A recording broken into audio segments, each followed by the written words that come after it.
Baik Bapak Ibu, mohon izin saya akan memulai acara dengan sebuah pantun. Mohon dibantu cakepnya ya Bapak Ibu.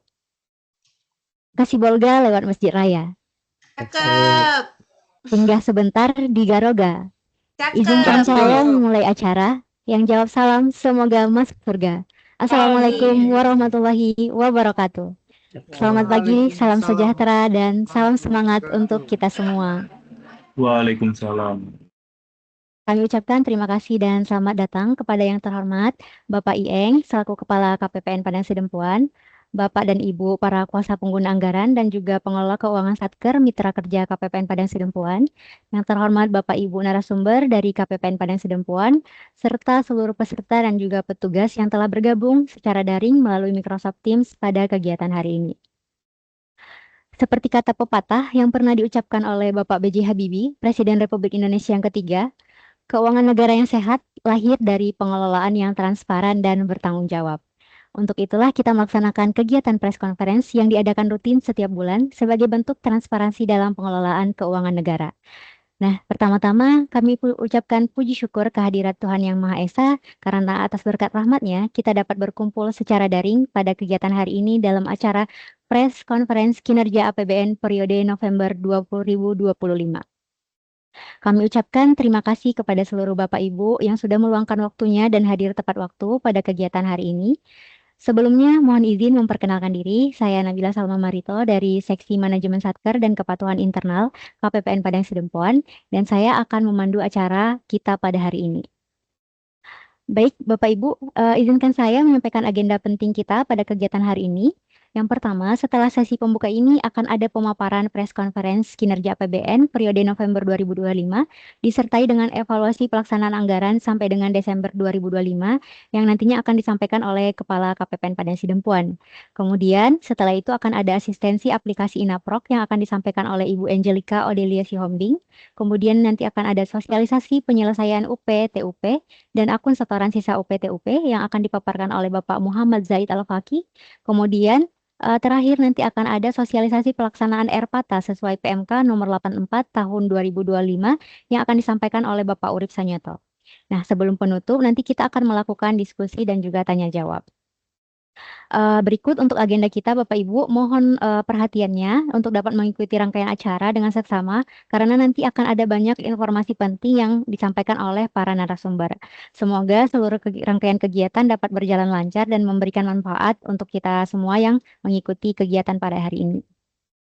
Nah, untuk mengawali kegiatan agar diberkahi dan dimudahkan, marilah kita menundukkan hati sejenak seraya berdoa sesuai kepercayaan dan agama masing-masing. Doa akan dipimpin oleh Bapak Agus Sedayu. Kepada Pak Agus, dipersilakan. Baik, terima kasih Kak Nabila. Assalamualaikum warahmatullahi wabarakatuh. Waalaikumsalam. Baiklah Bapak Ibu, semoga kegiatan kita hari ini diberikan kelancaran dan semoga mendapat ridho dan keberkahan dari Allah Subhanahu wa taala. Marilah kita berdoa sejenak.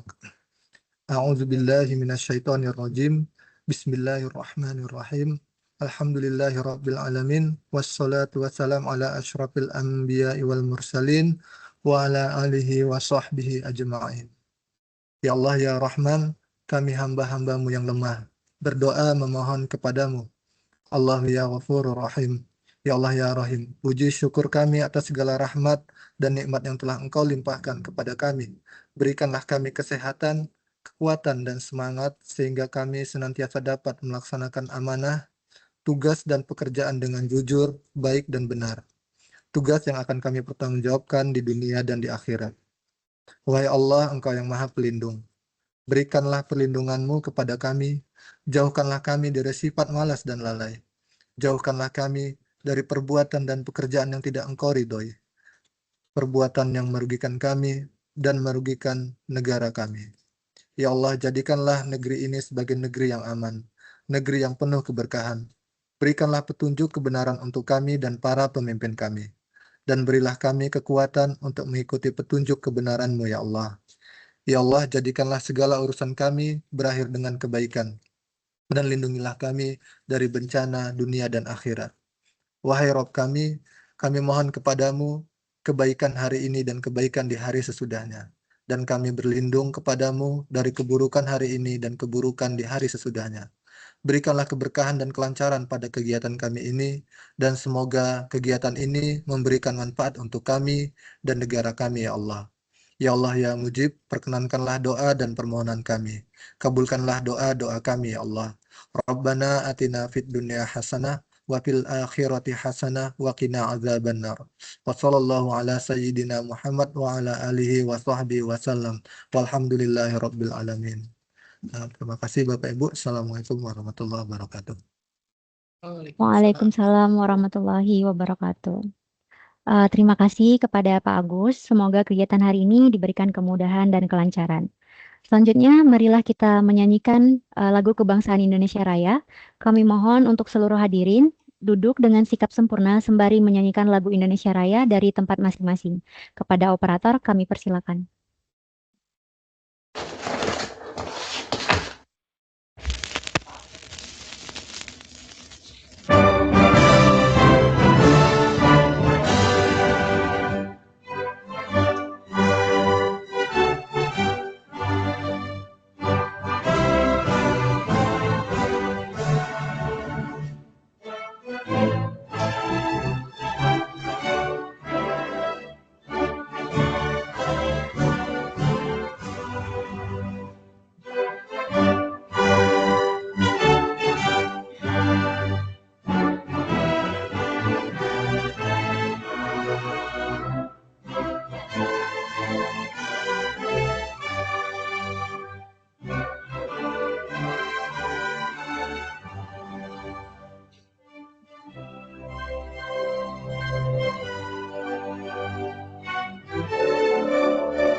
Baik, terima kasih kepada hadirin atas partisipasinya. Bapak Ibu dipersilakan untuk duduk dengan santai dan rileks karena kita akan memulai acara inti pada hari ini. Bapak Ibu, memasuki agenda utama, kita akan mendengarkan sambutan sekaligus pemaparan materi terkait press conference APBN periode November 2025 dan evaluasi pelaksanaan anggaran sampai dengan bulan Desember 2025 oleh Kepala KPPN Padang Sidempuan, Bapak Ieng. Kepada Pak Ieng, dengan hormat kami persilakan. Baik, terima kasih Saudari MC. Bisa terdengar? Kak Nabila? Bisa Pak, bisa Pak, bisa. Assalamualaikum warahmatullahi wabarakatuh. Selamat Waalaikumsalam pagi, warahmatullahi salam sehat, dan salam bahagia selalu untuk kita semua. Alhamdulillah, sampai dengan pagi hari ini kita masih diberi kesehatan, diberikan keluangan waktu dan kesempatan, sehingga kita masih bisa menunaikan amanah yang dibebankan di pundak kita, yaitu tugas dan kewajiban kita selaku ASN, khususnya sebagai pengelola keuangan di instansi kita masing-masing. Yang kami hormati para kuasa pengguna anggaran, yang saya hormati para pengelola keuangan, mitra kerja, lingkup KPPN Padang Sidempuan, yang saya hormati para narasumber dari KPPN Padang Sidempuan, Pak Urip, Bang Jaid, dan Kak Angel. Bapak Ibu yang saya hormati, tak henti-hentinya mari kita panjatkan puji syukur kehadiran Allah Subhanahu wa Ta'ala, Tuhan yang Maha Kuasa, karena atas nikmat dan karunia-Nya lah kita bisa hadir di kegiatan ini secara daring.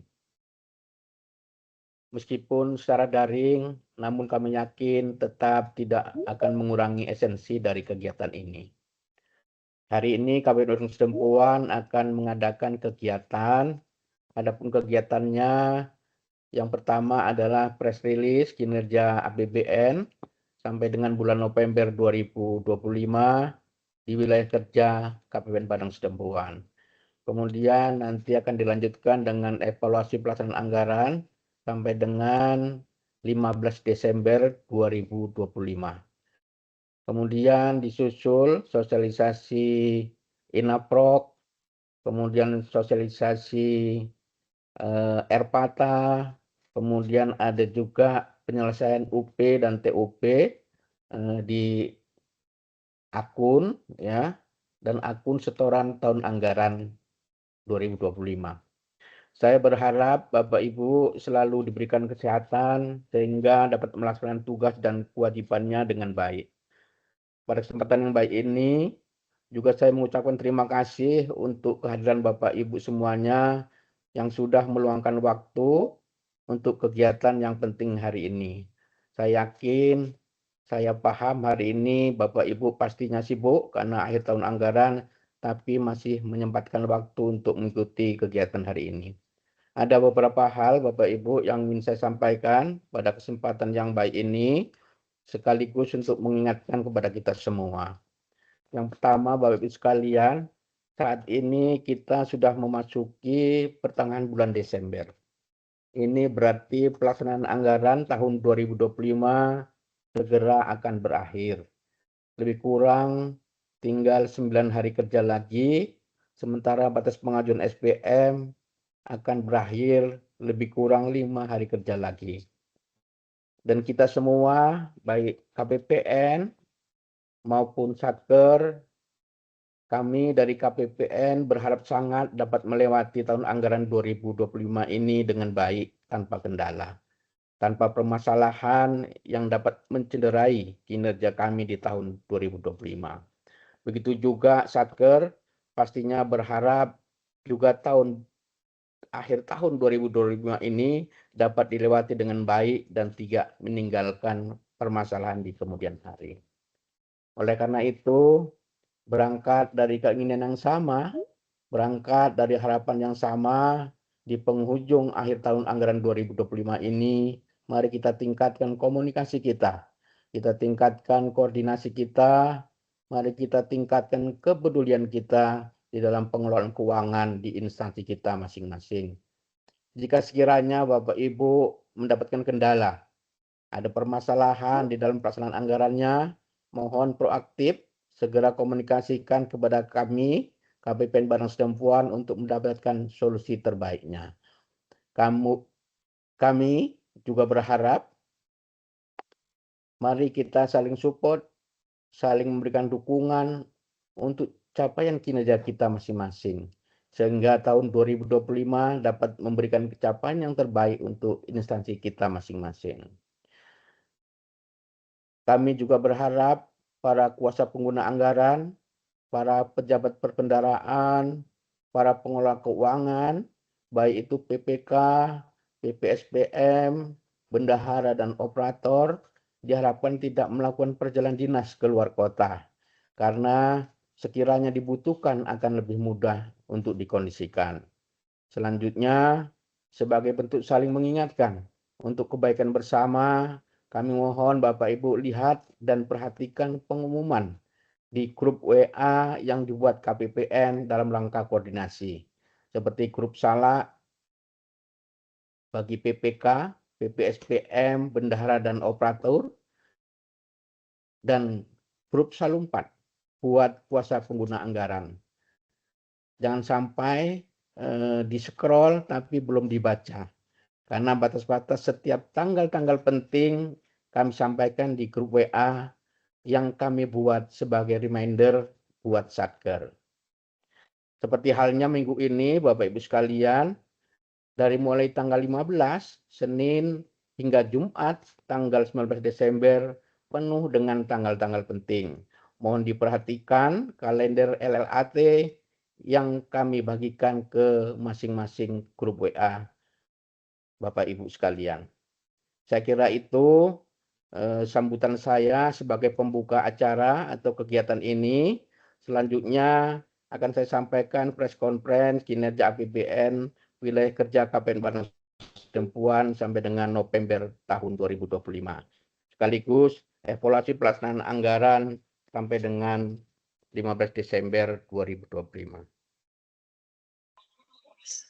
Bapak Ibu sekalian yang saya hormati, wilayah kerja KPN Padang Sidempuan meliputi 4 kabupaten, yaitu Kabupaten Tapanuli Selatan, Kabupaten Mandailing Natal, Kabupaten Padang Lawas Utara, Kabupaten Padang Lawas, dan satu kota yaitu Kota Padang Sidempuan.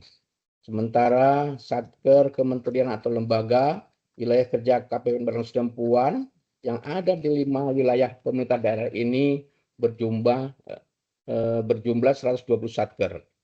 Untuk Kabupaten Tapsel ada 19 Satker, Kabupaten Madinah ada 35 Satker, Kabupaten Padang Lawas Utara ada 17 Satker, Kabupaten Padang Lawas 20 Satker, 21 Satker, maaf, dan Kota Padang Sidempuan ada 28 Satker. Nah, pada kesempatan yang baik ini, saya akan menyampaikan press conference kinerja APBN sampai dengan November 2025. Kinerja serapan anggaran KPPN Padang Sidempuan selaku kuasa BUN di daerah akan tercermin di 4 jenis belanja Satker Kementerian Lembaga. Dan kinerja KPPN Padang Sidempuan belum balik lagi kinerja serapan ya KPPN Padang Sidempuan selaku KPA penyalur TKD kepada 5 pemerintah daerah yang saya sebutkan tadi, ini akan tercermin pada realisasi penyaluran TKD-nya di setiap alokasi dana TKD. Kemudian, saya juga akan menyampaikan evaluasi pelaksanaan anggaran belanja KL ya nantinya Bapak Ibu sekalian. Nah, press conference kinerja APBN sampai dengan November 2025 di wilayah kerja KPPN Padang Sidempuan. Next. Realisasi APBN sampai dengan 30 November 2025. Pendapatan negara sampai dengan 30 November 2025 sebesar 968,36 miliar. Yang terdiri dari pertama, pendapatan negara dari penerimaan pajak mencapai 873,17 miliar atau terkontraksi 38,12% dibanding tahun lalu, yaitu 2024. Hal ini dikarenakan implementasi Kortek di Direktorat Jenderal Pajak. Kemudian PNBP mencapai 95,18 miliar atau 136% dari target atau tumbuh 6,99% dibanding tahun lalu yaitu 2024. Kemudian untuk belanja negara sampai dengan 30 November belanja negara sebesar 5.879,74 miliar.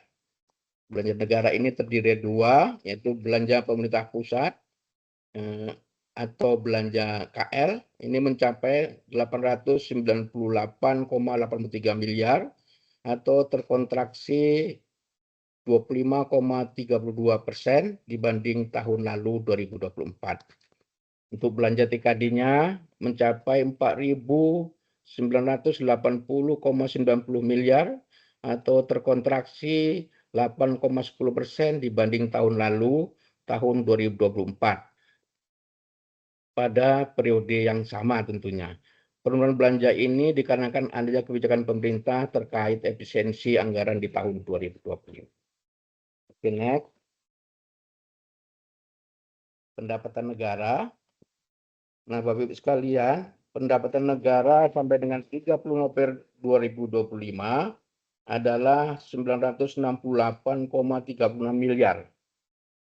Dalam hal ini, pendapatan negara ini dikelompokkan dalam 2 item, yaitu penerimaan perpajakan dan penerimaan PNBP. Untuk penerimaan perpajakan mencapai 873,17 miliar. Penerimaan perpajakan itu sebesar 90,17% dari total penerimaan sampai dengan November 2025. Kemudian penerimaan PNBP sampai dengan November 2025 melampaui target hingga 136,73%, yaitu sebesar 95,18 miliar. Hal ini yang perlu diketahui bersama bahwa penerimaan pajak sampai dengan November 2025 adalah sebesar 90,17%. Sementara penerimaan PNBP adalah 9,83% dari total penerimaan sampai dengan November 2025. Baik, kita breakdown satu persatu. Next. Realisasi penerimaan pajak sampai dengan 30 November 2025 sebesar 873,2 miliar. Realisasi penerimaan pajak dari Januari sampai November 2025 lebih rendah dibandingkan dengan tahun 2024 yang sebesar 1.206 miliar atau terkontraksi sebesar 38,12% year-on-year. Ini disebabkan oleh implementasi Kortek di Direktorat Jenderal Pajak, adanya perpindahan administrasi perpajakan ya, yang semula WP-nya dari KPP Pratama Padang Sidempuan menjadi WP-nya KPP yang ada di Jakarta. Kalau kita lihat dari kurva di atas, Bapak Ibu, terlihat di awal tahun 2025 penerimaan pajak masih meningkat dibanding tahun 2023, yaitu sebesar 6,4%. Setelah itu mengalami kontraksi sampai dengan bulan Juni 2025. Di bulan Juni sempat mengalami kenaikan sebesar 1,98%. Kemudian di Juli 2025 sampai dengan November 2025, penerimaan pajak terus mengalami kontraksi dibanding tahun 2024 hingga pada level 25,86%. Penerimaan perpajakan dari PPH sampai dengan November 2025 sebesar 190,3 miliar ya, atau terkontraksi 57,14%. Kemudian penerimaan pajak dari PPN sebesar 545,3 miliar atau terkontraksi 5,38%. Kemudian penerimaan pajak PBB sampai dengan November 2025 itu sebesar 18,5 miliar atau terkontraksi 89,13%. Kemudian penerimaan pajak lainnya ini terus mengalami peningkatan hingga sampai dengan November 2025 sebesar 119 miliar atau meningkat 679,99 miliar. Oke, next. Kemudian realisasi penerimaan negara bukan pajak. Nah, Bapak Ibu sekalian, sampai dengan 30 November 2025, penerimaan PNBP sebesar 95,18 miliar atau melampaui target dari DIPA 2025 sebesar 136,73%. Realisasi PNBP dari Januari sampai dengan November 2025 mengalami pertumbuhan dibanding tahun 2024, yaitu 6,99% year-on-year. Realisasi PNBP ini berkontribusi terhadap pendapatan negara sampai dengan 30 November sebesar 9,83% dari total pendapatan negara sebesar 968,36 miliar. Kalau kita lihat diagram Bapak Ibu sekalian, terlihat penerimaan PNBP tahun 2025 itu tertinggi pada bulan April dan bulan Agustus 2025. Sementara kalau kita lihat di tahun 2024, penerimaan tertinggi pada bulan Maret dan September 2024. Penerimaan PNBP ini dikelompokkan dalam dua item ya. Yang pertama penerimaan PNBP lainnya ya, sampai dengan 30 November 2025 itu sebesar 58,65 miliar atau naik 4,66% dibanding tahun lalu 2024. Kemudian penerimaan PNBP dari BLU sampai dengan 30 November 2025 itu sebesar 36,53 miliar atau naik 10,98%. Maaf, 10,94% dibanding tahun lalu 2024. Kemudian next coba untuk belanja negara. Nah, belanja negara, realisasi belanja negara sampai dengan 30 November 2025 itu sebesar 5.879,74 triliun atau 89,30% dari total pagu di wilayah kerja KPM Sedempuan sebesar 6.584,23 triliun. Nah, untuk realisasi belanja pemerintah pusat, dalam hal ini belanja KL, Satker, Kementerian atau lembaga, sampai dengan 30 November sebesar 898,83 miliar atau sebesar 90,84%. Untuk realisasi belanja TKD sampai dengan 30 November 2025 itu sebesar 4.980,90 miliar atau sebesar 89,03%. Next, kita breakdown satu persatu. Untuk realisasi belanja pemerintah pusat, dalam hal ini belanja KL sampai dengan 30 November 2025 itu sebesar 898,84 miliar atau 90,84%. Kalau kita perhatikan realisasi belanja KL sampai dengan November sejak 5 tahun terakhir, yaitu dari tahun 2021 sampai dengan 2025, terhadap pagu terus mengalami peningkatan. Tahun 2021, realisasi terhadap pagu 86,68%. Di tahun 2022, realisasi terhadap pagu sedikit menurun, 82,60%. Dan di tahun 2023 menurun lagi menjadi 75,43%. Kemudian di tahun 2024 realisasi terhadap pagu mulai naik hingga 83,68%. Dan di tahun ini, tahun 2025, realisasi terhadap pagu melejit hingga 90,84%. Nah, ini menunjukkan bahwa kebijakan efisiensi anggaran yang dilakukan oleh pemerintah tahun 2025 terbukti efektif meningkatkan belanja pemerintah. Nah, kemudian kalau kita lihat realisasi Iya, Bang. ada 4 jenis belanja, yaitu belanja pegawai, belanja barang, belanja modal, dan belanja bantuan sosial. Hanya belanja pegawai yang mengalami peningkatan sebesar 8,80%. Nah, ini Bapak Ibu sekalian, karena di tahun ini banyak penerimaan pegawai dari P3K. Ya.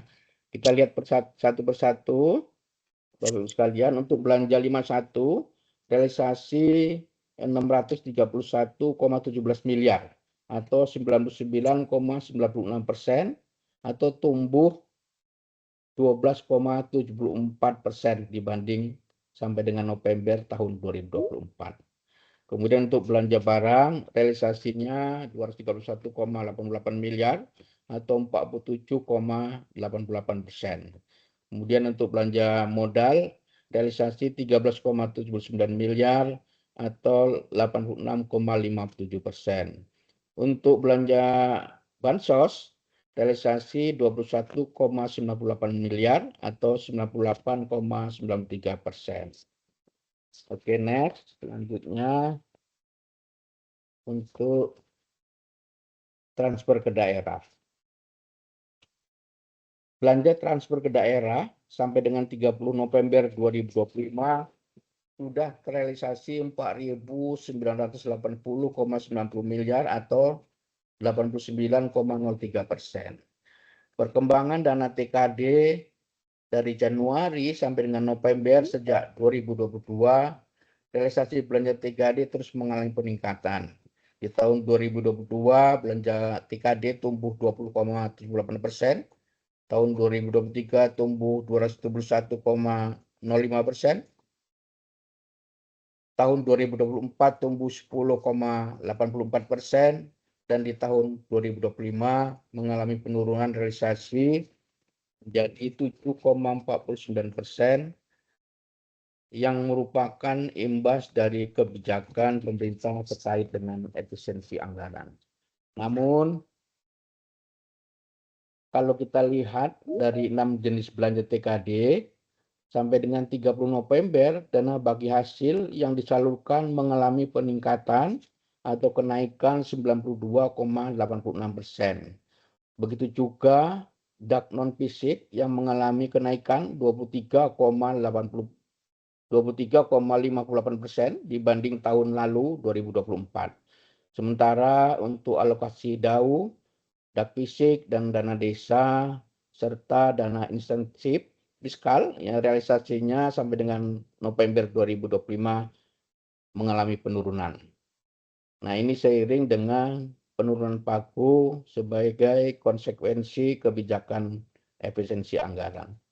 Kalau kita lihat satu persatu, Bapak Ibu sekalian, untuk setiap jenis TKD-nya, realisasi sampai dengan 30 November 2025, untuk DBH, realisasi sebesar 484,81 miliar atau 92,86%.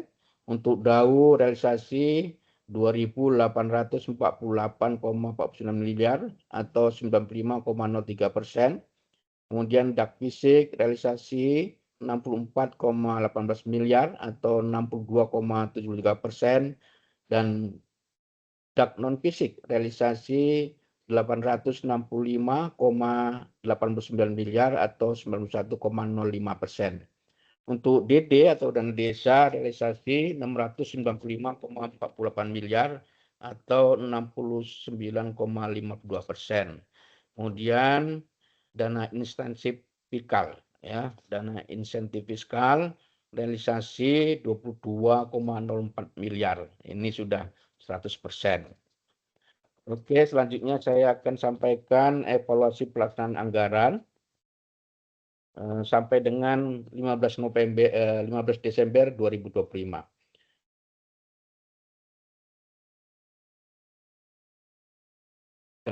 Oke, Bapak Ibu sekalian, kinerja penyerapan anggaran per jenis belanja sampai dengan 15 Desember 2025.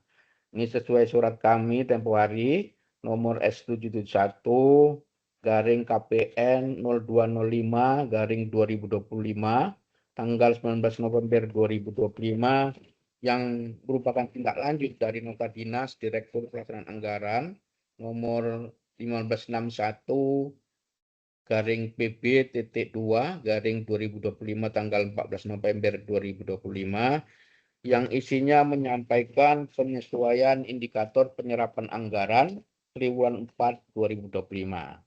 Hal ini dilakukan karena mengingat melihat beberapa dinamika yang terjadi diantaranya Inpres nomor 1 tahun 2025 tentang efisiensi belanja dalam pelaksanaan APBN. Kemudian transisi pemerintahan baru yang diikuti dengan restrukturisasi organisasi sehingga muncul organisasi baru, maka target kinerja penyerapan anggaran mengalami perubahan.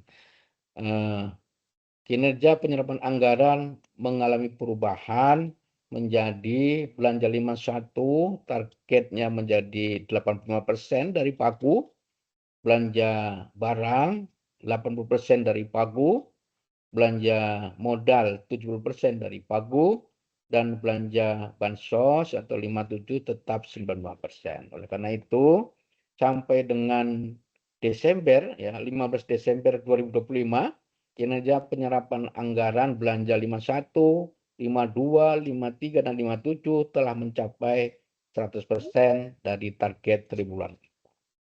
Oke, next. Kinerja penyerapan anggaran, Bapak Ibu bisa lihat di tabel ini, ya.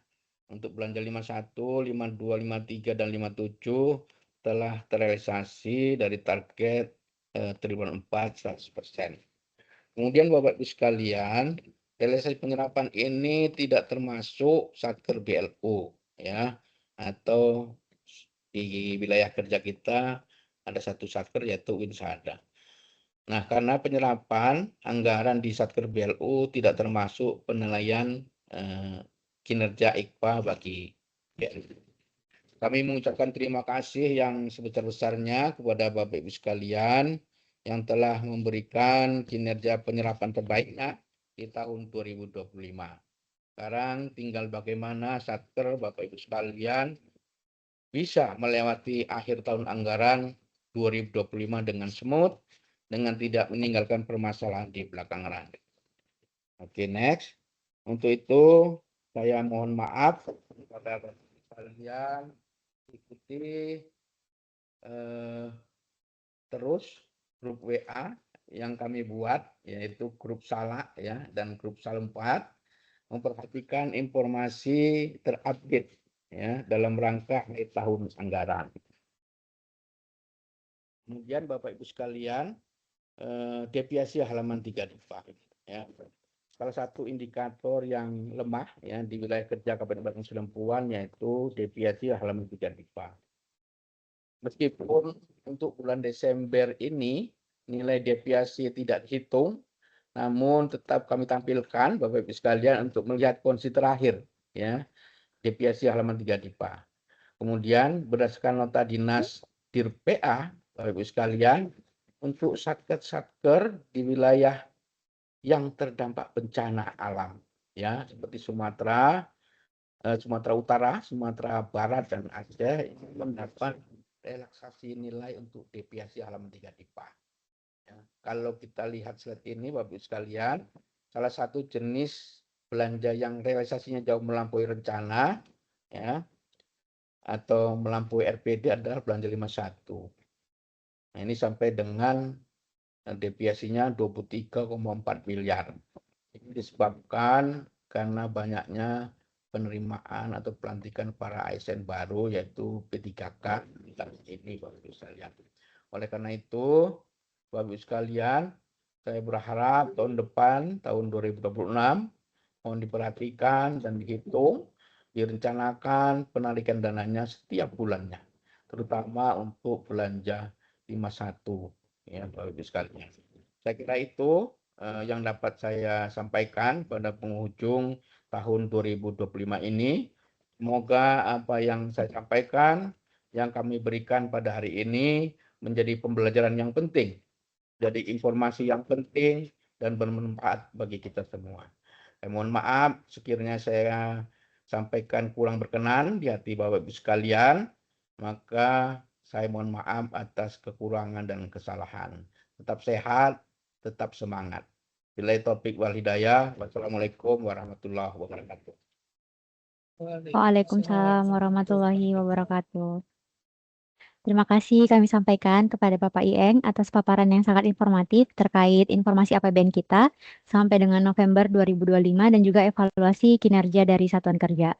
Semoga informasi yang disampaikan bisa memberikan gambaran yang edukatif dan informatif, yang mana APBN ini adalah uang kita Bapak Ibu, sehingga kita perlu mengawal pelaksanaannya agar tepat sasaran. Ini adalah sebagai wujud dan juga bentuk transparansi pengelolaan keuangan negara yang kita lakukan di lingkup wilayah kerja KPPN Padang Sidempuan. Nah, agenda selanjutnya yaitu asistensi aplikasi Inaprok yang akan disampaikan oleh Ibu Angelika Odelia Sihombing. Kepada Ibu Angel, dipersilakan. Terima kasih Kak Nabila. Pak, suara saya sudah terdengar Kak? Sudah, jelas. Terima kasih. Selamat pagi Bapak Ibu semua. Terima kasih telah hadir di kegiatan Teams kita pada pagi hari ini. Yang terhormat para KPA Satuan Kerja di lingkup KPPN Padang Sidempuan, Bapak Ibu para pengelola keuangan Satker Mitra Kerja KPPN Padang Sidempuan, serta para hadirin yang tidak dapat saya sebutkan satu persatu. Izin boleh di share screen materinya. Siap, terima kasih. Nah, jadi Bapak Ibu, izin menyampaikan materi terkait pembayaran atas transaksi pada katalog elektronik di akhir tahun 2025 ini. Jadi Bapak Ibu, ada beberapa hal yang harus kita perhatikan, khususnya terkait transaksi di Inaprok yang harus kita sesuaikan dengan ketentuan pada RPATA dan LAT. Next. Nah, jadi Bapak Ibu, berikut merupakan gambaran alur pembayaran dalam sistem interkoneksi di Inaprok sampai dengan pembayaran di Sakti. Nah, jadi Bapak Ibu kurang lebih di pembayarannya itu melalui dua mekanisme, yaitu dari UPT-UP dan melalui LS kontraktual. Nah, jadi untuk tahapannya itu sendiri dimulai dari di Inaprok. Jadi Bapak Ibu melakukan pemesanan barang di Inaprok. Nah, kemudian nanti akan dilakukan negosiasi harga sampai dengan terbitnya surat pesanan. Nah, selanjutnya itu nanti akan dilakukan pengiriman barang dan jasa. Nah, setelah barang dan jasa diterima, nanti dilakukan pembuatan BAST dan kemudian akan melakukan pilih cara bayar di Inaproknya maupun memilih melalui mekanisme UPT-UP maupun dengan LS kontraktual. Nah, yang pertama itu dengan mekanisme UPT-UP, Bapak Ibu untuk ini memerlukan SPBY dan BAST yang kemudian nanti akan dieksekusi oleh bendahara. Nanti untuk pembayarannya bisa melalui CMS maupun KKP, dan yang selanjutnya akan dialihkan ke payment gateway. Yang selanjutnya nanti akan dari payment gateway akan menyalurkan ke beneficiary-nya. Nah, untuk LS kontraktual, Bapak Ibu memerlukan kontrak dan kemudian BAST, di mana kontrak dan BAST ini nanti akan dialihkan dari Inaprok ke Sakti. Dan setelah itu nanti di aplikasi Sakti dilanjutkan dengan penerbitan SPP, SPM hingga nanti pemrosesan SP2D yang selanjutnya nanti diproses oleh bank operasional dan akan disalurkan ke beneficiary-nya. Next. Nah, yang pertama itu untuk pembayaran interkoneksi melalui skema UP. Jadi Bapak Ibu, gambarannya seperti yang ada kita lihat di layar. Nah, untuk mekanisme dengan pembayaran UP ini dapat dilakukan setelah Bapak Ibu menerima barang dan jasanya. Nah, jadi ada BAST-nya dulu, nanti kemudian dilakukan pembayaran. Nah, untuk seluruh dokumen BAST mulai dari surat pesanan, invoice-nya, dan BAST-nya itu nanti dibuat oleh PPK dan penyedia di Inaprok, dan kemudian semua dokumen ini nanti akan dikirim dari Inaprok ke Saktinya melalui sistem interkoneksi di Sakti. Dan untuk tanggal BAST-nya sendiri, Bapak Ibu, ini mengikuti tanggal PPK melakukan penandatangannya. Nah, nanti di Saktinya, Bapak Ibu Satker hanya melakukan perekaman data kiriman dari Inaprok, langsung simpan tanpa melakukan perubahan. Nah, untuk pembayaran dengan mekanisme UP ini, Bapak Ibu memerlukan ada SPBY dan memerlukan validasi SPBY yang untuk pembayaran melalui CMS. Dan untuk nominalnya sendiri, Bapak Ibu menggunakan nominal bruto karena pemungutan dan penyetoran pajaknya nanti akan dilakukan oleh Inaprok. Next. Nah, kemudian untuk pembayaran interkoneksi dengan mekanisme LS, ini Bapak Ibu bisa dapat dilihat di layar, ini alurnya sampai dengan perekaman di Saktinya. Jadi untuk pembayaran LS ini bersifat kontraktual untuk semua nominal pembelian. Nah, jadi untuk nomor kontraknya ini sendiri itu sama dengan nomor surat pesanan. Jadi apabila Bapak Ibu ingin melakukan perekaman kontraknya ini, pastikan dulu nomor kontraknya itu sudah sama dengan nomor surat pesanannya. Dan untuk melakukan pendaftaran kontraknya, Bapak Ibu mohon diperhatikan dilakukan setelah surat pesanannya terbit paling lambat 5 hari kerja. Itu harus sudah dilakukan pendaftaran kontraknya. Kemudian yang berbeda di Inaprok ini, Bapak Ibu, jadi dia menggunakan affiliated supplier. Jadi affiliated supplier ini akan menggunakan kode referral yang akan diterbitkan dari Inaprok dan akan dialihkan ke Saktinya. Nah, jadi alurnya sendiri Bapak Ibu kurang lebih, jadi Bapak Ibu melakukan transaksi di Inaprok. Dan kemudian nanti kan akan terbit surat pesanannya. Nah, selanjutnya itu Bapak Ibu melakukan pendaftaran suppliernya dulu.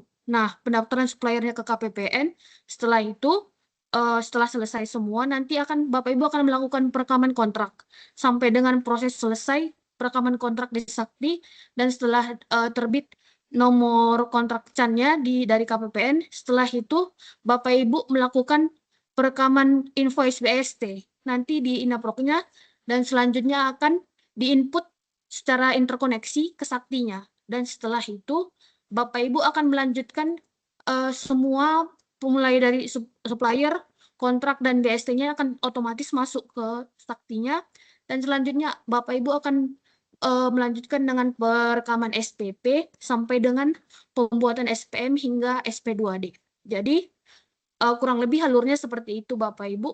Nah, yang membedakannya itu nanti di Inaprok ini yang menggunakan pembayaran LS ini cara bayarnya itu adalah RPT, rekening pembayaran terafiliasi. Jadi dia otomatis memiliki ciri khas tersendiri untuk yang pembayaran SPM LS Inaprok ini. Dan untuk pajaknya sendiri nanti akan dipotong pada SPP, SPM, dan SP2D. Dan saat ini Bapak Ibu, untuk di Inaprok sendiri masih hanya mengakomodir pembayaran secara sekaligus, dan yang untuk pembayaran termin belum diakomodasi. Next. Nah, jadi Bapak Ibu bisa melihat berikut merupakan beberapa ketentuan terkait pembayaran dalam sistem interkoneksi di Inaprok. Nah, jadi di akhir tahun 2025 ini terdapat beberapa kebijakan yang diatur oleh LKPP terkait Inaprok sesuai dengan surat nomor 25764 tanggal 12 November 2025. Jadi, ada beberapa poin penting yang harus kita ingat Bapak Ibu. Yang pertama itu, untuk transaksi pembayaran dengan UPKKP itu ditutup tanggal 16 Desember 2025 pukul 23.00 WIB. Jadi, hari ini sudah tanggal 17 Desember, dan untuk pembayaran UPKKP sudah tidak bisa dilakukan lagi Bapak Ibu, karena sudah ditutup skema pembayarannya. Yang kedua, itu untuk pembayaran secara LS kontraktual itu ditutup tanggal 22 Desember 2025 pukul 17.00 WIB. Jadi, untuk pembayaran secara LS kontraktual ini, Bapak Ibu masih bisa melakukan pembayaran sepanjang Bapak Ibu sudah mengirim BST ke Sakti sampai dengan tanggal 22 Desember 2025. Dan untuk pengajuan SPM-nya itu paling lambat diterima KPPN tanggal 23 Desember 2025. Jadi Bapak Ibu harus pastikan dulu untuk tanggal BST-nya itu sampai dengan 20 Desember, dan SPM-nya itu mohon segera diajukan sampai dengan 23 Desember 2025 pada jam kerja. Karena apabila Bapak Ibu mengajukan BST-nya di luar tanggal penutupan ini dan mengajukan SPM-nya lewat dari tanggal 23, maka pembayarannya itu dilakukan di luar sistem Bapak Ibu dan harus mengikuti ketentuan umum pada RPATA. Nah, yang ketiga itu terkait pembayaran UP melalui CMS maupun VA itu akan ditutup pada tanggal 30 Desember 2025 pukul 23.00 WIB. Nah, apabila Bapak Ibu melakukan pembayaran dengan mekanisme UP lewat dari tanggal 30 ini, akan dilakukan pembayaran di luar sistem interkoneksi. Next. Nah, jadi Bapak Ibu, berikut merupakan prasyarat dan cara bayar apabila Bapak Ibu melakukan pembayaran di luar sistem. Nah, untuk yang pertama itu dengan LS. Jadi, dengan mekanisme LS, apabila Bapak Ibu melakukan pembayaran di luar sistem, itu umumnya untuk kondisi yang pertama, Bapak Ibu BST-nya itu setelah deadline penutupan. Tadi kan deadline penutupannya setelah tanggal 22 Desember itu otomatis pembayarannya di luar sistem. Dan untuk SPM yang Bapak Ibu ajukan melebihi tanggal 23 Desember 2005 pada jam kerja itu pembayarannya itu di luar sistem. Dan untuk mekanisme UP itu pembayaran di luar sistem itu dilakukan jika Bapak Ibu mengajukan melewati deadline penutupan, yaitu pada tanggal 30 Desember 2025. Nah, Bapak Ibu, mulai dari yang pertama untuk pembayaran di luar sistem dengan cara bayar LS ini, tadi ketentuannya sebagai berikut.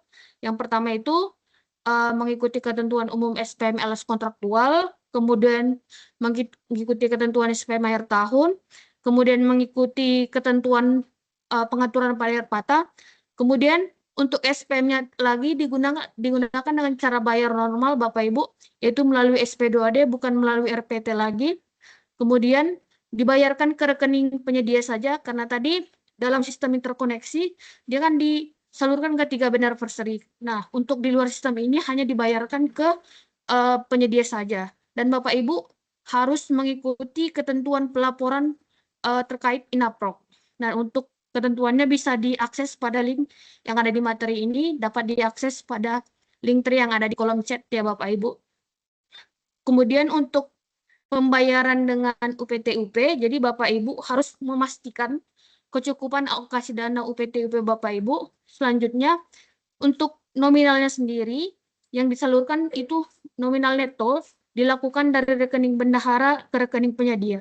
Tadi kalau di sistem yang interkoneksi kan dia pembayarannya dengan nominal bruto Bapak Ibu. Jadi kalau untuk di luar sistem dia nominal neto dan Bapak Ibu wajib melakukan pungut setor atas pajaknya yang ada melakukan pembayaran di luar sistem ini. Berbeda dengan yang di sistem interkoneksi, Bapak Ibu hanya membayarkan bruto, pajaknya disetor oleh INAPROK, sedangkan di luar sistem Bapak Ibu wajib melakukan pemungutan dan setor atas pajaknya. Dan untuk Bapak Ibu juga wajib melakukan pelaporan kepada INAPROK karena sudah mengikuti pembayaran di luar sistem. Jadi Bapak Ibu, perbedaannya yang ada di sistem interkoneksi dan pembayaran di luar sistem, tadi di sistem interkoneksi kan Bapak Ibu sudah otomatis dari INAPROK-nya ke Sakti. Jadi dia otomatis terupdate. Sedangkan jika di luar sistem itu dia tidak otomatis terupdate, jadi Bapak Ibu wajib melakukan pelaporan di INAPROK-nya. Dan untuk proses pelaporan di INAPROK-nya ini dapat mengikuti ketentuan pada link yang ada di materi ini. Nanti akan kami sampaikan pada link tree yang Bapak Ibu dapat akses di kolom chat ini. Next. Nah, mungkin sekian materi yang dapat saya sampaikan Bapak Ibu. Semoga dapat menambah pemahaman bagi Bapak Ibu terkait dengan transaksi NAPROK di akhir tahun 2025 ini. Kurang lebihnya saya mohon maaf. Terima kasih saya ucapkan akhir kata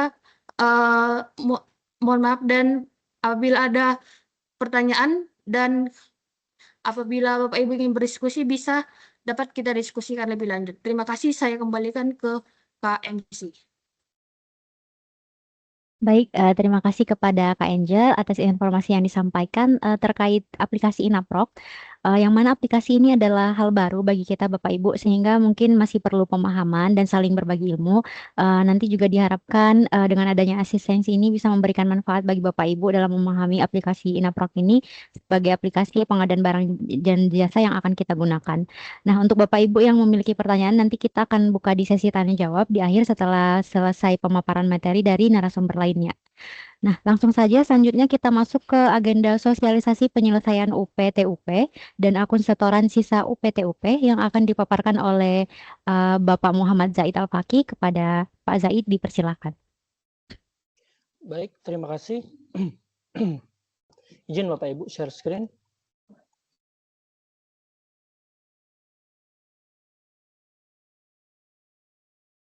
Baik, apakah sudah nampak, Bill, untuk materi?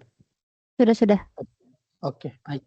Pertama-tama yang terhormat Bapak Ibu, kuasa pengguna anggaran Satker lingkup KPPN Padang Sidempuan, kemudian yang terhormat Bapak Ibu selaku pengelola keuangan di Satker masing-masing ya, dan yang terhormat teman-teman sekalian, sekaligus panitia, Bapak Iyeng dan sebagainya. Izinkan saya untuk mempresentasikan terkait dengan sosialisasi penyelesaian UPT-UP dan akun setoran UPT-UP sesuai per 17 garing PB garing 2025 tentang LLAT tahun 2025. Nah, yang pertama terkait dengan penyelesaian UP ini, penyetoran sisa UPTUP ini dilakukan oleh Bendahara Pengeluaran, di mana nanti akan dilakukan namanya pencocokan data ya.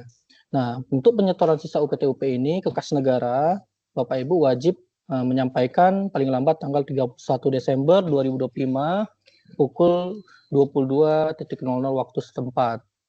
Nah, poin pertama, Bendahara Pengeluaran menyetorkan seluruh sisa UPTUP atau tunai tahun anggaran 2025 dengan menggunakan sistem penerimaan negara secara elektronik ya.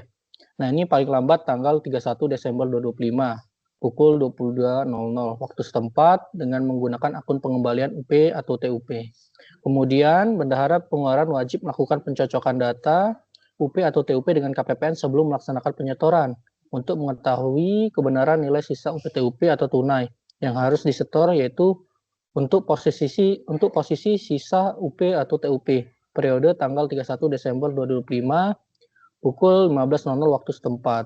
Dan nantinya KPA agar melakukan pengawasan dan memastikan kepatuhan Bendahara Pengeluaran dalam menyetorkan sisa UP atau TUP tunai tahun anggaran 2025. Nah, di sini poin pentingnya Bapak Ibu, sesuai dengan tahun kemarin ya, 2024, terdapat satu satuan kerja yang terlambat untuk menyetorkan sisa UP-nya gitu ya.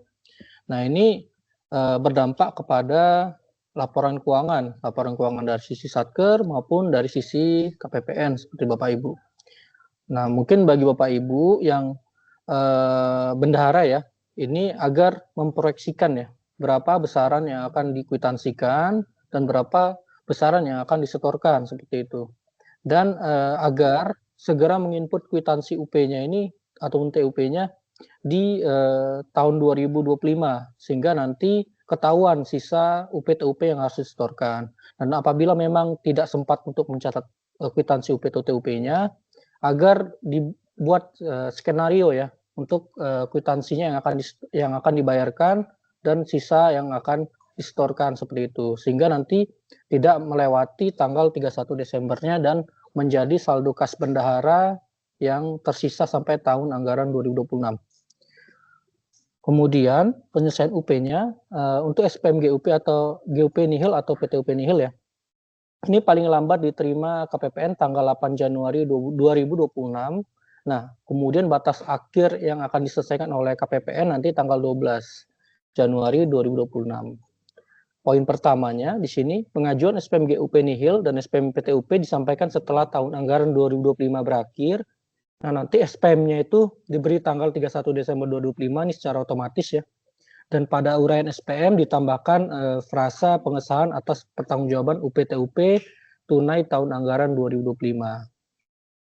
Kemudian pengajuan SPM GUP nihil dan SPM PTUP untuk proyek yang didanai dengan pinjaman atau hibah luar negeri yang closing date-nya itu tanggal 31 Desember 2025 diterima KPPN paling lambat tanggal 29 Desember 2025 dan diselesaikan KPPN paling lambat 30 Desember 2025.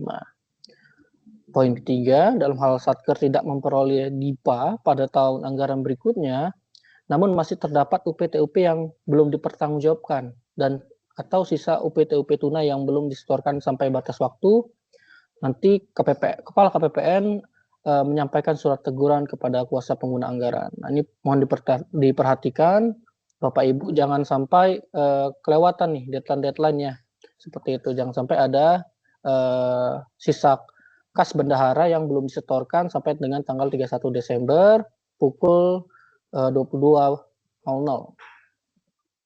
Nah, untuk SPM GUP nihil dan akun setoran UP-nya, nah ini juga jangan salah Bapak Ibu ya, ketika menyetorkan setoran UP itu biasanya Bapak Ibu akan memilih akun setorannya ya. Nah, itu sering terbalik ya Bapak Ibu ya. Nah, pertama-tama mungkin untuk SPM-nya sendiri Bapak Ibu mungkin sudah tahu itu untuk SPM GUP nihil nanti jenis SPM-nya adalah 5, jenis bayarnya 1 dan sifat bayarnya itu 5. Kemudian untuk uraiannya itu penggantian uang persediaan untuk keperluan belanja, bla bla bla ya, seperti itu. Kemudian nanti untuk yang SPM GUP nihil lintas tahun ya ada juga. Nanti juga sama ya, masih sama, yaitu jenis SPM-nya 5, jenis bayar 1, dan sifat bayar nanti 5. Kemudian uraiannya penggantian uang persediaan untuk belanja, bla bla bla, seperti itu. Kemudian untuk akun potongannya Bapak Ibu diperhatikan untuk GUP nihil RM ini 815111. Jangan nanti dipilih 815113. Nah, ini pengaruhnya apa Bapak Ibu? Ketika nanti Bapak Ibu menyetorkan dengan akun yang salah, maka nanti kondisi karwas uang persediaan Bapak Ibu yang termonitoring di aplikasi Omspan ya Bapak Ibu ya, itu akan status terlambat ya. Padahal sebenarnya Bapak Ibu mungkin sudah sesuai nih, sudah menyetorkan tepat waktu seperti itu ya. Sebelum tanggal mungkin di tanggal 31 Desember sudah tepat waktu, namun salah setoran, salah akun setoran gitu. Nah, itu nanti akan berakibat status terlambat seperti itu Bapak Ibu. Nah, nanti mau diperhatikan. Kemudian untuk akun potongan untuk GUP nihil PNBP itu 815113. Kemudian untuk potongan GUP nihil mencantumkan kode BA eselon 1 sesuai kode BA 1 satuan kerja yang bersangkutan, bukan 999.99 seperti itu. Kemudian untuk SPM PTUP nihil dan akun setoran TUP ya. Di sini kemudian untuk SPM PTUP ini jenis SPM-nya itu 5, jenis bayarnya 1, dan sifat bayarnya 6. Seperti itu, uraiannya itu pertanggungjawaban tambahan, uang persediaan untuk keperluan belanja, bla bla bla. Seperti itu. Nah, kemudian di sini ada terkait dengan akun potongan ya Bapak Ibu ya. Akun potongan untuk PTUP nihil RM. Nah, di sini 815511. Jadi ada kepala ada 5-nya itu ada 2 kali, kemudian baru 11. Nah, ini juga melihat dari yang kemarin ya, tahun kemarin 2024 tuh ada beberapa satuan kerja yang salah melakukan pemilihan kode akun setoran ya. Misalnya dari UP, setoran UP dia buat billing rupanya menggunakan setoran TUP seperti itu. Mungkin nanti Bapak Ibu lebih cermat ya dalam memilih pemilihan akun setorannya, jangan sampai salah lagi. Kemudian untuk akun potongan untuk PTUP nihil PNBP itu 815513. Ini juga jangan lihat aja bedanya kalau misalnya untuk RM itu belakangnya paling belakang itu 1, kemudian untuk PNBP itu kepala 3 ya belakangnya. Kemudian untuk potongan PTUP nihil mencantumkan kode BA eselon 1 sesuai kode BA eselon 1 satuan kerja yang bersangkutan atau bukan 999.99. Nah, mungkin bagi Bapak Ibu mungkin nanti di menjelang akhir tahun mungkin dari seksi Pera mungkin akan meminta ya beberapa data-data terkait dengan proyeksi UP ya, pembayaran UP ataupun TUP sehingga nanti tidak terjadi keterlambatan penyetoran ya Bapak Ibu ya, ataupun nanti setoran yang seharusnya kita mungkin ngitungnya pas ya, dananya pas nih, kesediaan dananya pas, rupanya ketika mau TUP atau UP rupanya dananya yang di DIPA-nya kurang gitu. Nah, itu nanti kan berdampaknya adalah penyetoran sisa UP atau TUP, tapi kan udah lewat tahun. Nah, itu nanti akan menjadi catatan buat Satker ataupun KPPN. Nah, untuk menghindari itu mungkin nanti di menjelang akhir tahun ini kita dari seksi Pera akan meminta data-data untuk proyeksinya ya, proyeksi UP TUP-nya seperti itu. Kemudian Bapak Ibu bisa mengecek nanti ketika sudah menyetorkan setoran UP maupun TUP, mungkin kalau di Omspan ini mungkin setengah hari kerja ya, seperti itu, ataupun besok paginya setelah melakukan penyetoran bisa Bapak Ibu mengecek pada aplikasi Omspan ya, yaitu dengan alamat spanin ya, .kemenku.id. Nah, itu nanti Bapak Ibu bisa cek namanya menu Karwas UP ya, ataupun Karwas TUP. Nah, nanti sesuai dengan kode Satker Bapak Ibu bisa ngecek tuh setorannya udah masuk atau enggak. Jangan sampai nanti salah setoran seperti Bapak Ibu. Baik.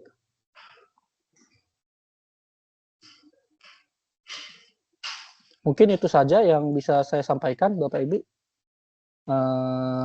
Apabila ada salah kata ataupun salah perbuatan mungkin mohon dimaafkan. Terima kasih. Assalamualaikum warahmatullahi wabarakatuh. Saya kembalikan ke MC. Waalaikumsalam warahmatullahi wabarakatuh. Terima kasih kepada Pak Zaid atas materi yang disampaikan terkait penyelesaian UPTUP dan juga setorannya. Sehingga ini juga sekaligus pengingat dan juga ataupun reminder untuk kita dalam memproses UPTUP sehingga nanti semuanya sisa-sisa UPTUP sudah disetorkan hingga akhir tahun Bapak Ibu, dan kalau memang diperlukan jangan sampai ada setoran karena nanti mungkin akan sangat berpengaruh pada nilai IKPA. Nah, selanjutnya kita masuk ke agenda terakhir, yaitu sosialisasi pelaksanaan RPATA sesuai PMK nomor 84 tahun 2025 yang akan disampaikan oleh Bapak Urip Sanyoto. Kepada Pak Urip, dipersilakan. Baik, terima kasih Saudara MC. Suara saya kedengaran ya? Sudah Pak.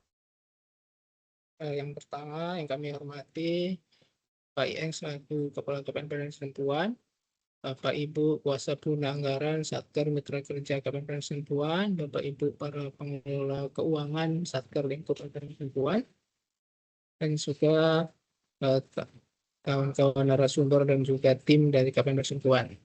Assalamualaikum warahmatullahi wabarakatuh. Selamat pagi Bapak Ibu. Kita akan belajar kembali Bapak Ibu. Jadi di akhir tahun ini kita mendapatkan satu amunisi lagi sebagai pengelola keuangan, yaitu terkait dengan RPATA. Nah, bentuknya adalah Peraturan Menteri Keuangan PMK 84 tahun 2025. PMK ini sebetulnya adalah PMK penyempurna dari PMK 109 2023 supaya Bapak Ibu pengelola keuangan lebih mantap lagi dalam pelaksanaan akhir tahun, khususnya untuk pekerjaan-pekerjaan yang selesainya sampai dengan batas akhir tahun anggaran, yaitu 31 Desember 2025. Mohon izin Mas Agus, Mas Asrot bisa ditampilkan. Nah, itu yang tadi kita sampaikan, PMK 84 tahun 2005 tentang mekanisme pelaksanaan anggaran atas pekerjaan yang belum diselesaikan pada akhir tahun anggaran melalui rekening penampungan. Jadi, PMK ini khusus mengatur pembayaran atas pekerjaan yang penyelesaian pekerjaannya itu baru bisa diselesaikan pada akhir tahun anggaran atau setelah melewati batas akhir pengajuan SPM. Nah, pembayarannya melalui rekening RPATA. Okay, next.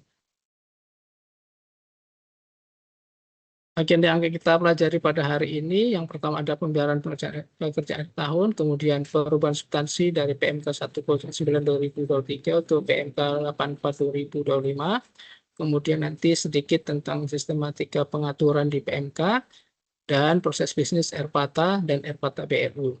Okay, next. Kita masuk ke pembayaran pekerjaan akhir tahun. Next. Nah, seperti yang Bapak Ibu ketahui, Bapak Ibu, kita sebagai insan pengelola keuangan, segala sesuatu yang bermula dari Undang-Undang Nomor 1 Tahun 2004, ini adalah suatu tonggak perubahan kebijakan keuangan. Nah, berdasarkan Undang-Undang Nomor 1 Tahun 2004 ini, maka terbitlah aturan-aturan terbaru terkait keuangan, termasuk juga yang saat ini yaitu terkait dengan akhir tahun. Nah, dasar hukum selanjutnya tentu saja adalah PEP 45 tahun 2013 tentang pelaksanaan APBN. Di sini di pasal 164 itu diatur mengenai pelaksanaan penerimaan dan pengeluaran negara pada akhir tahun anggaran itu harus diatur dengan PMK. Kemudian di pasal 91 ayat 2 Perpres 16 tahun 2018 itu ada ketentuan pemberian kesempatan kepada penyedia untuk menyelesaikan pekerjaan dapat melalui tahun anggaran dan harus ditetapkan dengan PMK. Jadi berdasarkan 3 dasar hukum ini, maka terbitlah aturan-aturan terkait pembayaran di akhir tahun. Ini diselaraskan juga dengan aturan pengadaan barang jasa, di mana meskipun pekerjaan itu sudah berakhir kontrak, namun masih boleh diberikan kesempatan. Dan dalam hal ini tidak menutup kemungkinan pekerjaannya juga bisa melewati tahun anggaran. Jadi kalau kita perhatikan Bapak Ibu, mungkin kalau Bapak Ibu pengelola keuangan yang sudah senior ya, istilahnya kalau generasi kan ada generasi milenial gitu ya. Jadi kalau Bapak Ibu kita anggapnya senior ya, meskipun pengelola keuangan kolonial lah itu karena sudah sangat lama kan, jadi sudah paham sekali sejarahnya kenapa bisa muncul aturan tentang rekening penampungan. Nah, ini berawal dari tahun 2014, dulu kita bayar dengan tahun kesempatan, tapi beban di tahun berikutnya sama di 2015 juga seperti itu. Kemudian di 2021 itu ada perubahan, di mana pembayarannya boleh dibayarkan dengan memberikan bank garansi. Baik, dengan 2022 masih sama seperti itu, namun berdasarkan evaluasi dan juga dari BPK sendiri ternyata masih banyak sekali kelemahan pembayaran dengan bank garansi ini. Di antaranya banyak sekali bank garansi yang tidak tertagih, tidak bisa diklaim. Kemudian terbitlah di 2023 itu kebijakan baru yaitu pemberian kesempatan dengan DIPA berkenaan. Inilah yang melatar belakangi pembayaran dengan rekening penampungan. Nah, ternyata berdasarkan PMK 109 2023 ini penilaian dari BPK juga sangat bagus, namun masih terdapat beberapa yang harus diperbaiki berdasarkan rekomendasi dari BPK dan juga masukan dari Menteri Keuangan terbaru. Terbitlah PMK 84 tahun 2005 tentang pemberian kesempatan dengan DIPA tahun berkenaan yang merupakan penyempurnaan atas PMK tahun 2023 tadi. Nah, pada dasarnya konsep RPATA ini merupakan mekanisme penyelesaian pekerjaan pada akhir tahun anggaran. Jadi harus hanya mengatur pembayaran pekerjaan yang selesai di akhir tahun saja, tidak bisa digunakan untuk pekerjaan di awal tahun. RPATA mempunyai dua substansi, yaitu pertama menampung dana kontrak yang selesai di akhir tahun, kemudian juga untuk pemberian kesempatan pekerjaan yang melewati akhir tahun anggaran. RPATA merupakan harmonisasi dari ketentuan Perpres Pengadaan Barang Jasa. Yang pertama, output kontrak harus selesai dengan pemberian kesempatan penyelesaian sampai dengan batas maksimal jaminan. Yang kedua, dalam hal pemberian kesempatan melewati tahun anggaran, dapat diberikan kesempatan sepanjang diatur dalam keuangan negara. Yang ini dituangkan dalam PMK. Kemudian ini yang perlu Bapak Ibu perhatikan, kontrak yang tidak selesai dan tidak diberi kesempatan diputus dengan konsekuensi di blacklist dan jaminan dicairkan. Jadi sebetulnya kita juga menghindari jangan sampai rekanan kita karena tidak ada kesempatan lagi, jadi tidak melakukan pekerjaan, akhirnya di blacklist. Jadi kita saling-saling sama-sama mencari win-win solution antara penyedia dan pembeli barang jasa. RPATA merupakan pengembangan mekanisme pembayaran atas kontrak pada akhir tahun anggaran yang sebelumnya menggunakan jaminan atau bank garansi. Kemudian RPATA merupakan solusi atas kontrak yang tidak selesai di akhir tahun anggaran, bukan terhadap panggung. Jadi RPATA ini sebetulnya solusi atas kontrak, bukan atas kekurangan panggung. Jadi gitu ya, artinya atas waktu yang belum penambahan waktu, bukan terhadap penambahan panggung. Oke, next. Secara umum, mekanisme pembayaran pada akhir tahun anggaran itu mengatur untuk pembayaran pekerjaan yang selesainya setelah tanggal 23. Jadi untuk pekerjaan yang perkiraan pekerjaannya selesai setelah tanggal 23 ada jam kerja, itu nanti dibayar menggunakan rekening penampungan. Atas rekening penampungan ini nanti di bulan Januari, apabila ada pemberian kesempatan, nanti di bulan Januari Februari ini mekanisme sesuai dengan PMK 84 2025 ini diselesaikan melalui rekening penampungan. Nah, syaratnya Bapak Ibu ini ada 3 persyaratan. Yang pertama, pekerjaan tertentu, ini nanti ada Bapak Ibu bisa baca di PMK-nya. Jadi ini yang sedikit yang membedakan dengan PMK sebelumnya. Kalau di PMK sebelumnya itu tidak diatur pekerjaan apa saja yang bisa diberikan kesempatan dan pekerjaan apa saja yang diberikan kesempatan setelah ada persetujuan dari Kementerian Keuangan. Jadi nanti bisa Bapak Ibu baca di PMK-nya. Nanti sudah kita share juga di link 3. Kemudian syarat selanjutnya yang bisa diberikan kesempatan adalah ditandatangani maksimal tanggal 30 November. Jadi semua kontrak yang ditandatangani maksimal 30 November itu bisa diberikan kesempatan untuk dilanjutkan di tahun anggaran 2026. Dan khusus untuk pekerjaan konstruksi, pada tanggal 31 Desember itu pekerjaan sudah selesai minimal 75%. Jadi ini yang sedikit membedakan dengan PMK sebelumnya. Kalau PMK sebelumnya adalah 50% untuk pekerjaan konstruksi, mulai 2025 dengan PMK 84 untuk konstruksi itu minimal 75%. Kemudian untuk pemberian kesempatan itu diberikan maksimal 90 hari kerja, tapi ini tidak sekaligus ya, harus diberikan 2 kali pemberian kesempatan dan dibebankan pada 3 tahun anggaran berikutnya. Kemudian untuk yang selanjutnya terkait dengan SPSN itu hampir sama, pekerjaan tertentu juga ditanggal maksimal 30 November, kemudian untuk pekerjaan konstruksi fisik minimal 75% di 31 Desember, kemudian pengecualian atas pekerjaan sesuai pasal 29 PMK 75 tahun 2023. Okay, next.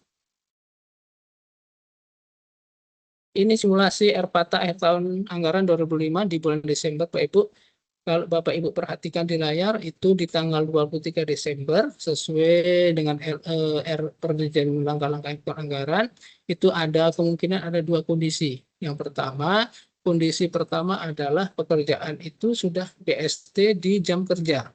Nah, kondisi kedua, BST-nya baru ada setelah jam kerja. Jadi ada sebelum dan setelah jam kerja. Nah, secara kebetulan di tanggal 23 Desember itu adalah batas akhir pengajuan SPM yang pertama untuk SPMLS kontraktual biasa. Nah, itu untuk pekerjaan yang BST-nya adalah tanggal 19 sampai 23 Desember. Jadi Bapak Ibu, apabila Bapak Ibu memiliki kontrak pekerjaannya selesai di 23 Desember jam kerja, berarti jam 5 ya, itu bisa diajukan dengan SPMLS kontraktual biasa.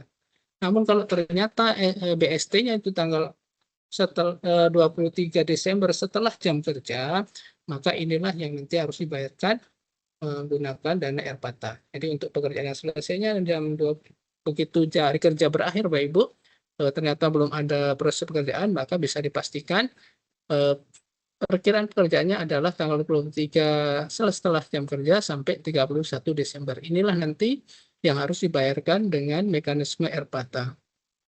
Nah, nanti ketika di 31 Desember, ketika Bapak Ibu membuat BAPP terakhir di tahun 2005, nanti akan ada 3 kemungkinan, Pak Ibu. Yang pertama, pekerjaan itu selesai. Nah, apabila pekerjaan selesai, nanti bisa dibayarkan ke penyedia barang jasa. Yang kedua, ternyata tidak selesai dan putus kontrak. Nah, apabila tidak selesai dan putus kontrak, maka nanti ada 2 kemungkinan lagi. Yang pertama, apabila terdapat kemajuan pekerjaan, nanti dibayarkan kepada penyedia sebesar prestasi yang didapat, dan sisanya dikembalikan dari rekening kementerian ke rekening kas negara. Kemudian ternyata ada kondisi yang ketiga, yaitu tidak selesai tapi dilanjutkan ke tahun anggaran berikutnya pekerjaannya. Ya, ini kriterianya tadi sudah disampaikan ya. Pekerjaan tertentu sesuai di lampiran PMK, kemudian ditandatangani maksimal 30 November untuk kontrak tahun tunggal maupun tahun jamak terakhir. Kemudian ini juga nantinya setelah pemberian kesempatan akan muncul 2 kemungkinan lagi, tidak selesai ataupun selesai. Kalau selesai berarti nanti diberikan SPM pembayaran. Kalau tidak selesai nanti dibayarkan sebesar yang selesai, dan yang tidak selesai nanti SPM penihilan. Jadi secara gambarannya seperti Ibu, yang paling perlu diperhatikan adalah di tanggal 23 Desember ini, pastikan BST-nya di jam kerja atau setelah jam kerja. Kalau bingung-bingung, dibuat aja BAPP per tanggal 22 Desember. Okay, next. Yang materi selanjutnya adalah tentang substansi perubahan dari PMK 109/2003 ke PMK 84 tahun 2005. Okay, next. Yang pertama tentang kriteria pemberian kesempatan. Kalau di PMK 2023 itu ditandatangani paling lambat 30 November, masih sama ya. Kemudian progres bangunan konstruksi minimal 50% untuk proyek strategis nasional tidak berlaku pembatasan. Nah, sedangkan untuk di PMK 84 ini ada pekerjaannya, ada pekerjaan tertentu. Jadi tahun ini prioritas presiden, jadi sebenarnya nanti Bapak Ibu bisa perhatikan di lampiran PMK-nya hanya ada beberapa pekerjaan saja yang bisa otomatis diberikan kesempatan. Sama, kontrak ditandatangani paling lambat 30 November, namun untuk konstruksi itu minimal 75% dari yang sebelumnya minimal 50%. Dalam hal di luar dari huruf A, berarti di luar pekerjaan tertentu, apabila ada pemberian kesempatan, Satker dalam ini melalui kementeriannya harus mengajukan permohonan pemberian kesempatan ke Kemenku paling lambat tanggal 15 Desember. Jadi pengajuannya secara di kolektif Bapak Ibu ya, dari semua satker, nanti KL yang mengajukan langsung ke Kementerian Keuangan. Kemudian batas waktu penyampaian SPM pembayaran atau penihilan, kalau di PMK 109 itu penihilanan dan pembayarannya disampaikan paling lambat 5 hari kerja setelah BST. Nah, sedangkan di PMK 84 itu ada penambahan waktu yaitu SPM pembayaran dan penihilan disampaikan paling lambat 10 hari kerja ke KPPN setelah adanya BST. Kemudian untuk yang ketiga ini juga yang sangat signifikan sekali terkait RPATA untuk Satker BLU. Kalau sebelumnya hanya diatur dengan surat Dirjen berkendaraan, nah di PMK ini sudah diatur atau dituangkan di PMK, jadi sudah diatur khusus dari PMK untuk RPATA yang sumber dananya BLU. Untuk selanjutnya surat aduan prestasi. Sebelumnya penyedia membuat surat pernyataan aduan prestasi dan mahar pekerjaan yang tidak selesai. Nah, di PMK 84 pembuatan surat aduan prestasi mengacu pada ketentuan pengadaan barang dan jasa. Nah, ini sejalan dengan rekomendasi Itjen terkait penerbitan surat pernyataan aduan prestasi dan addendum kontrak pada masa pemberian kesempatan penyelesaian pekerjaan. Next. Kemudian untuk sumber dana hibah, pinjaman hibah dan SPSN ini dikecualikan untuk kesempatan sebelumnya. Nah, sekarang mengikuti ketentuan perundang-undangan yang berlaku. Artinya, meskipun dia itu sumber dana pinjaman hibah ataupun SPSN, tetap mengikuti tetap ada pemberian kesempatan sesuai dengan PMK atau sesuai dengan aturan dari aturan tentang hibah dan SPSN-nya sendiri. Kemudian penyesuaian dengan regulasi lainnya pada PPR terpusat, karena seperti kita ketahui sekarang PPR tidak dilakukan oleh KPPN, tapi dilakukan oleh kantor pusat di Dirjen Kendaraan. Nah, kalau sebelumnya KPPN menerbitkan SPPT atas SPM penampungan atau penihilan, dan KPPN melakukan PPR atas SPM tersebut. Nah, sekarang karena yang menerbitkan kantor pusat, maka penerbitan SPPT dan SP2AD ada di kantor pusat Dirjen Kendaraan, yaitu di DITBKN. Untuk retur, sebelumnya ada mengikuti aturan tentang retur. Nah, nanti untuk retur khusus RPATA nanti akan ada diatur sendiri apabila terjadi retur terkait pembayaran RPATA. Terkait pemberian kesempatan, Satker sebelumnya menyampaikan laporan pemberian kesempatan dan BAPP per 3 Desember ke KPPN. Nah, untuk sesuai dengan PMK 84, nanti KPPN juga ikut melakukan verifikasi terhadap pemberian kesempatan yang diajukan oleh Satker.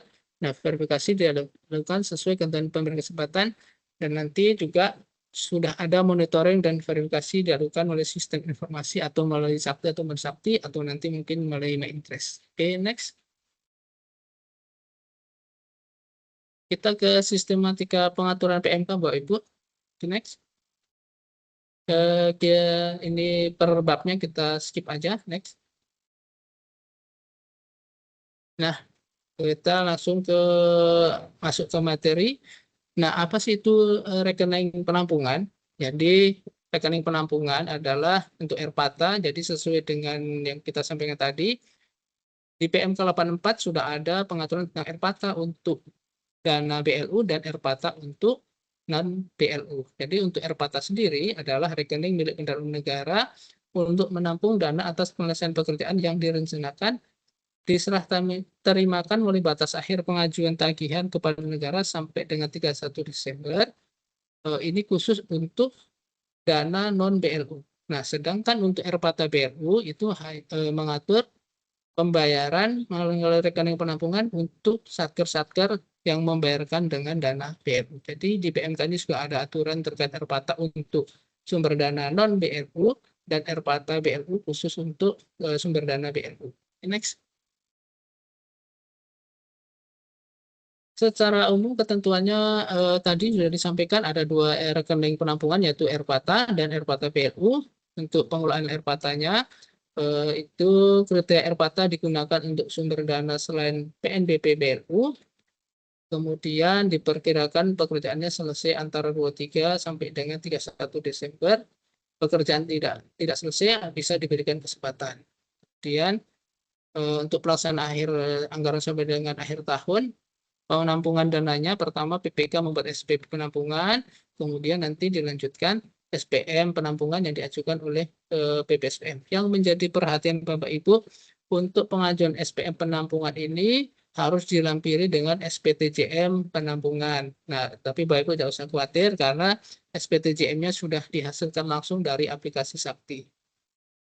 Yang menjadi perhatian juga Bapak Ibu bagi Bapak Ibu yang akan mengajukan SPM penampungan untuk satker-satker dengan proyek atau kontrak pekerjaan yang belum selesai atau selesainya sampai 31 Desember sudah bisa mengajukan SPM penampungannya mulai tanggal 17 Desember 2025 atau hari ini. Jadi Bapak Ibu bagi yang masih mempunyai kontrak yang berakhir pekerjaan sampai 31 Desember hari ini sudah bisa mengajukan SPM penampungannya. Itu Bapak Ibu. Karena kalau yang dia termin khusus untuk pembayaran Desember kan sudah pasti sisa dananya juga khusus untuk Desember. Itu bisa Bapak Ibu buat rekening SPM penampungannya mulai hari ini. Oke, next. Kemudian terkait akhir masa kontrak, itu nanti akan ada berkemungkinan tadi sudah kita sampaikan yaitu pekerjaan selesai 100%. Jadi di 31 Desember atau di masa akhir kontrak itu pekerjaan selesai, maka dilakukan pembayaran dengan SPM pembayaran. Nah, namun apabila pekerjaan tidak selesai, nanti akan ada dua kemungkinan, yaitu pembayaran dengan SPM pembayaran dan satu lagi penihilan dengan SPM penihilan. Yang menjadi perhatian Bapak Ibu, SPM pembayaran dan penihilan ini harus disampaikan bersamaan. Jadi sebagai contoh, misal ada Bapak Ibu ada kontrak pengadaan bahan makanan, nah ini kan pasti berakhir di 31 Desember, tidak mungkin diperpanjang Bapak Ibu ya. Nanti di 31 Desember Bapak Ibu buat BAST atau BAPP terakhir. Nanti akan ketahuan berapa nilai yang seharusnya dibayarkan, berapa yang tidak dibayarkan. Nah, SPM pembayaran dan penihilan ini disampaikan ke KPPN paling lambat 10 hari kerja di bulan Januari berarti ya, itu bersamaan pembayaran dan penihilannya. Okay, next. Ini khusus untuk pekerjaan diberikan kesempatan penyelesaian pada tahun anggaran berikutnya. Yang pertama, kriteria pemberian kesempatan, pekerjaan tidak selesai pada akhir tahun anggaran dapat diberi kesempatan, kriterianya tercantum dalam lampiran huruf E, PMK, atau ditandatangani maksimal 30 November tahun berkenaan, khusus untuk kontrak pekerjaan konstruksi, minimal 7 pekerjaan per 31 Desember adalah 75% yang sudah diselesaikan. Ini tidak termasuk untuk rekening dana cadangan alutsista. Kemudian pekerjaan berencana atau konsultan yang pembayarannya memperhatikan penyelesaian pekerjaan fisik, pemberian kesempatan pekerjaan perencana konsultan fisik mengikuti pemberian kesempatan pekerjaan fisiknya. Mekanisme pemberian kesempatan, penyedia menyampaikan permohonan pemberian kesempatan dilampiri surat pensambutan ke PPK, kemudian dalam pengurusan PPK dapat berkonsultasi dengan KPA atau dengan APIP. Kemudian pemberian kesempatan maksimal 2 kali sepanjang akumulasi pemberian kesempatan tidak melebihi 90 hari kalender, artinya tidak diberikan sekaligus 90 hari kalender, tapi secara bertahap. Misal di pertama dikasih 45, kemudian selanjutnya dikasih 45 lagi. Kemudian PPK dan penyedia melakukan perubahan kontrak maksimal di akhir kontrak atau maksimal sesuai akhir kontrak. Kalau akhir kontrak 31 Desember, maka di 31 Desember melakukan perubahan kontrak. Kemudian PPK mereka BAPP per 31 Desember dan melakukan perekaman berkesempatan pada Sakti. Kemudian KPSM melakukan validasi. Setelah disampaikan ke KPPN, KPPN akan ikut melakukan validasi atas pemberian kesempatan tersebut. Okay, next. Pada akhir masa berkesempatan, PPK nanti akan mengukur penyelesaian pekerjaan. Nanti ada dua kemungkinan. Pertama, pekerjaan selesai 100%. Dilakukan dengan pembayaran ke penyedia dengan SPM pembayaran atau pekerjaan tidak selesai. Apabila pekerjaan tidak selesai, itu ada dua pembayaran, yaitu pembayaran SPM pembayaran sebesar progres yang selesai dan dilakukan atau diajukan SPM penihilan sebesar progres yang tidak selesai. Okay, next. Retur kita lewat saja. Next. Untuk BLU ini ada UIN nggak ya? Ada yang hadir UIN? Saya rasa untuk BLU kita karena sebelumnya sudah disampaikan ke UIN dan informasi dari UIN tidak ada pekerjaan yang diberikan kesempatan, jadi kita skip saja. Next, nanti bisa baca-baca materinya. Next saja, Mas. Oke, next. Nah, ya, oke, next. Kita masuk ke proses bisnis Airpata dan Airpata BLU. Nah, nanti ada beberapa yang sedikit membedakan apa sih beda mekanisme Airpata dengan Airpata BLU. Jadi kalau untuk mekanisme Airpata ini untuk sumber dana non BLU itu yang pertama adalah pengajuan SPM penampungan dulu. Nah, setelah SPM penampungan nanti setelah masa berakhir kontrak atau setelah di tanggal 31 Desember setelah ada BST, nanti setelah dihitung-hitung baru ditentukan selesai atau tidak selesai. Kalau pekerjaan itu selesai, maka dilanjutkan dengan SPM pembayaran. Nah, apabila tidak selesai nanti ada dua kemungkinan, yaitu pembayaran atau penihilan. Ini kalau tidak diberikan kesempatan berarti langsung penihilan. Kalau ada kesempatan maka bisa dilanjutkan maksimal 90 hari dan pemberian 90 hari itu adalah 2 kali kesempatan. Nah, setelah pemberian kesempatan berakhir nanti juga ada 2 kemungkinan lagi, selesai atau tidak selesai. Jadi ketika pemberian kesempatan tidak berakhir itu nanti juga kalau selesai dibayarkan sebesar prestasi yang selesai atau pembayaran, artinya bisa 100%, namun apabila tidak selesai itu pembayaran sesuai prestasi dan sisanya dinihilkan. Ini untuk mekanisme Airpata sumber dana non BLU. Nah, bagaimana kalau sumber dana BLU? Oke, next. Untuk mekanisme Airpata BLU ini bukan penampungan dulu, tapi adanya pemberian kesempatan dulu. Jadi pemimpin BLU hanya menghitung setelah adanya dihitung itu pekerjaan, apakah berhak berkesempatan atau tidak. Apabila ternyata pekerja itu bisa diberikan kesempatan, barulah nanti pemimpin BLU membuka rekening BLU. Jadi yang sedikit membedakan dengan Airpata non BLU, kalau Airpata non BLU atau non PNB BLU yang punya rekening adalah Kementerian Keuangan. Sedangkan untuk Airpata BLU yang membuka rekening adalah pemimpin BLU. Artinya rekening itu milik Satker BLU. Nah, setelah ada pembukaan rekening, barulah nanti di tanggal maksimal di tanggal 31 Desember baru dilakukan pemindahan bukuan dana dana operasional ke Airpata BLU. Nah, setelah itu baru setelah berkesempatan selesai, baru nanti ada kemungkinan selesai dan tidak selesai. Ini baru sama dengan yang tadi. Kalau tidak selesai berarti dikembalikan lagi dengan rekening Airpata BLU ke rekening operasional BLU.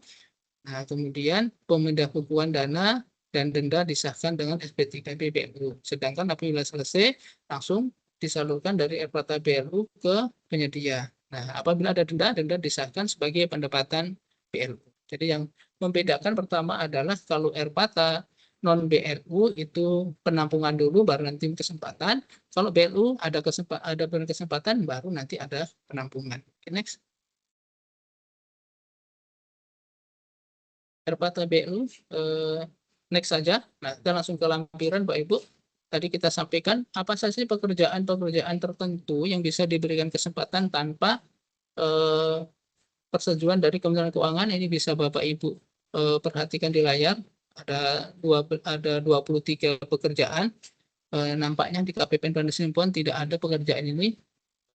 Tapi ini hanya sebagai tambahan informasi kepada Bapak Ibu saja. Oke, next. Sedangkan untuk pekerjaan di BLU yang bisa diberikan kesempatan tanpa ada persetujuan dari Kementerian Keuangan ada 6 program, mulai dari pelayanan kesehatan JKN dan kesehatan lanjutan.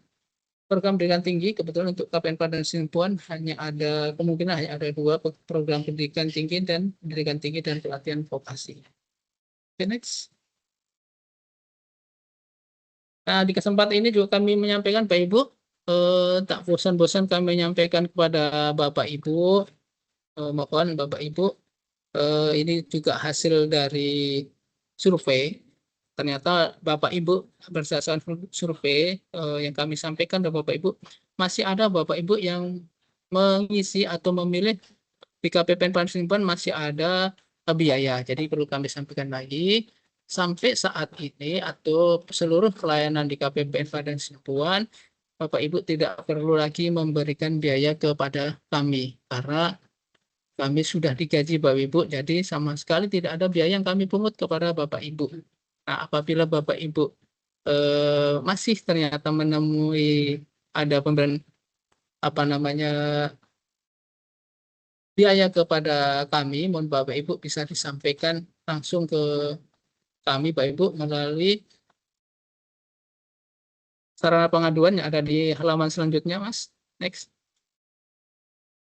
Nah, ini Bapak Ibu, kalau Bapak Ibu kiranya ada menemukan kami masih memungut biaya atau ada pengaduan yang harus Bapak Ibu sampaikan, silahkan disampaikan kepada kami baik melalui telepon atau WhatsApp yang sudah tertera, bisa juga melalui email ke email kami atau langsung ke kantor pusat kami di Cipandu DPP, atau kalau Bapak Ibu merasa harus ke Kementerian Keuangan bisa langsung ke Kementerian Keuangan. Atau Bapak Ibu bisa cek juga layanan pengaduan kami di website kami, nanti bisa Bapak Ibu lihat di situ ada nomor-nomor yang bisa Bapak Ibu hubungi.